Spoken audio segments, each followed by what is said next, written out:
Bonjour à tous, nouvelle vidéo sur Microsoft Teams pour ceux qui auraient besoin de créer une équipe. Et je profite du fait que je dois en créer une pour enregistrer la manip et vous la partager. Alors la création d'équipe est assez simple, il suffit de se positionner dans la partie équipe. Vous cliquez en haut sur rejoindre ou créer une équipe et si vous avez le droit de le faire, vous aurez accès au bouton créer une équipe ici.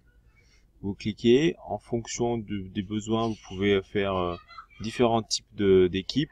Nous allons faire ici une équipe de classe, car nous allons créer l'équipe LV2 pour la prépa. Donc vous mettez le nom de l'équipe, une description si vous voulez.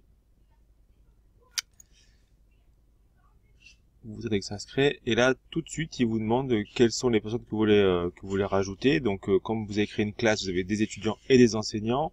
Ces étudiants seront des membres, les enseignants sont des propriétaires. Donc là je vais rajouter Laurent Douchet et Sébastien Gagneur en propriétaire pour qu'ils puissent administrer, ajouter ici et fermer. Une fois que votre équipe est créée, vous avez donc accès aux différents canaux. Vous pouvez gérer ici l'équipe avec tout un tas de choses, les membres, les canaux, les paramètres. Dans les paramètres, c'est là que vous pouvez choisir la petite image de l'équipe. D'accord? Donc pour la LV2 ici.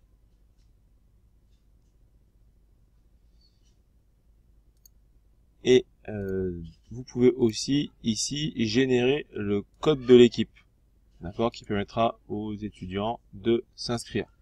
Donc ce code là que vous pouvez envoyer par mail après, ou vous pouvez faire afficher si vous êtes sur une salle de classe déjà existante. Pour les canaux, ça se fait tout aussi simplement. Il suffit d'aller dans la partie canal directement ici, où vous pouvez ajouter un canal depuis les trois petits points là. Ajouter un canal, le nom du canal, par exemple anglais, non anglais c'est pas une LV2, espagnol. Et là vous avez la confidentialité du canal qui permet de savoir si le canal est accessible à tout le monde ou juste à certaines personnes. Donc on va déjà faire un canal standard déjà ici. Ajouter.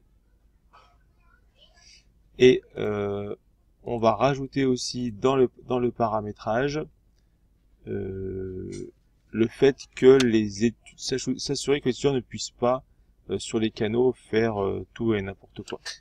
Donc dans le paramétrage, dans les paramètres, vous avez déjà une première chose sur l'autorisation des membres dans l'utilisation des canaux. Donc on peut voir ici tout un tas de droits. On n'autorise pas la création de canal. On autorise les membres à supprimer et modifier leurs messages, mais pas ceux des autres. Maintenant, on va gérer le canal pour empêcher les membres de démarrer des nouvelles conversations. C'est-à-dire que dans le canal, je vous rappelle, on peut avoir une conversation ici. Le fait de démarrer une conversation, on va réserver ça au propriétaire pour éviter qu'il y ait trop de conversations qui soient démarrées de manière un petit peu de manière anarchique. Donc vous allez dans gérer le canal ici et vous activez la modération du canal.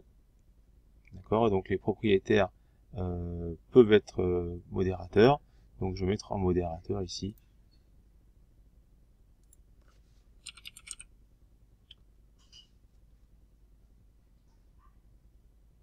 Les propriétaires sont de fait sont modérateurs. Donc c'est bon. On autorise les membres à répondre. Pas de message de bots. Pas de connecteur pour l'instant. C'est parfait comme ça. Si vous avez besoin d'avoir un espace privé dans l'équipe, vous pouvez créer un canal ici. Prof. Privé. Du coup, seules les personnes qu'on va ajouter ici auront accès à ce canal. Donc là, je vais en rajouter. C'est pas la peine, vu que je suis propriétaire, c'est pas la peine. Ajouter. Voilà pour cette rapide vidéo sur la gestion des équipes. On pourrait faire encore plein d'autres choses, mais on va déjà commencer par ça. Allez, bon courage, à bientôt!